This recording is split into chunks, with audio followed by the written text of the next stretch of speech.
Fridge খুলে যেটুকুনি সবজি হাতের কাছে পেয়েছিলাম তাই দিয়েই বানিয়েছিলাম দারুণ স্বাদের এই ফ্রায়েড রাইসটা।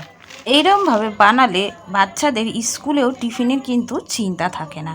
এখানে আমি সয়াবিনটা খুব ভালো রকমভাবে সিদ্ধ করে জল চিপে তুলে নিয়েছি। দিয়ে দিয়েছি এখানে 3 চামচের মতন টক দই, আর দিয়েছি এর মধ্যে কাশ্মীরি গুঁড়ো লঙ্কা, দিয়েছি অল্প একটু জিরে গুঁড়ো আর ধনে গুঁড়ো, আর দিয়েছি অল্প একটু চিনি আর অল্প নুন দিয়ে খুব ভালো রকমভাবে সয়াবিনটাকে ম্যারিনেট করে রেখে দেবো 10 থেকে 15 মিনিটের জন্য।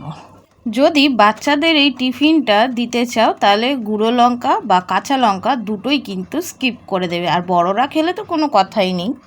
তেল গরম করে ওর মধ্যে তেজপাতা, অল্প একটু গোটা গরম মশলা দিয়ে তারপরে দিয়ে দেবো আদা কুচিগুলি।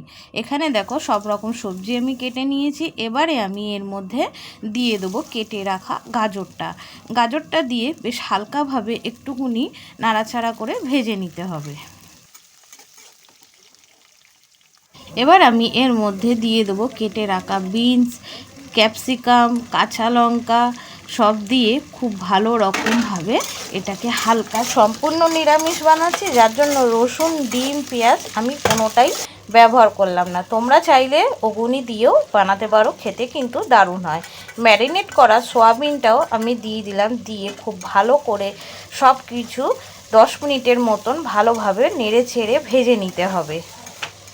এবারে আমি এর মধ্যে দিয়ে দেব কিছুটা কাজু বাদামটা ভেজে দিলে ভালো হতো, যেহেতু আমি ভুলে গেছি তাই আমি এখনই কাজু বাদামটা দিয়ে খুব ভালো রকমভাবে নাড়াচাড়া করে, আর এখানে আমি চালটা ধুয়ে আগেই ভিজিয়ে রেখেছিলাম, চালটা আমি এর মধ্যে দিয়ে দেবো সবটুকু। এবারে খুব ভালো করে সব কিছু একসাথে কষিয়ে নিতে হবে যাতে সব কিছু মিশে যায় একসাথে খুব ভালো রকমভাবে।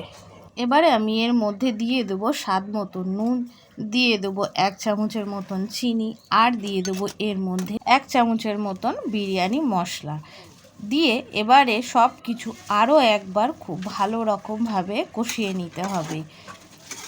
এখানে কষানো হয়ে গেলে 1 বাটির মতন জল আমি দিয়ে দেবো। যে বাটিতে সয়াবিনটা ম্যারিনেট করে রেখেছিলাম সেই বাটিটা 1 বাটি জল ভালো মতন দিয়ে সব কিছু মিশিয়ে ঢেকে দেবো।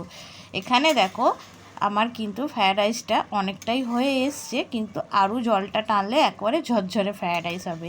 ঢাকা দিয়ে গ্যাসটা কম করে রান্না করলে এই ফ্রায়েড রাইসটা কিন্তু খেতে খুব সুন্দর হয়। এখানে দেখো ফ্রায়েড রাইসটা কিন্তু আমার ফ্রায়েড রাইসটা একদম রেডি হয়ে গেছে, একদম ঝরঝরে ফ্রায়েড রাইসটা হয়েছে। চিলি পনির বলো বা চিকেন কষা বলো সব দিয়ে কিন্তু ফ্রায়েড রাইসটা খাওয়া যাবে। তোমরা শুধুও কিন্তু ফ্রায়েড রাইসটা খেতে পারো, দারুণ লাগে খেতে। এরকম সুন্দর সুন্দর রেসিপি পেতে হলে আমার পেজটিকে ফলো করতে হবে, আর আজকের রেসিপি যদি তোমাদের ভালো লেগে থাকে কমেন্টে জানিয়ে যেতে হবে। আজ তাহলে টাটা।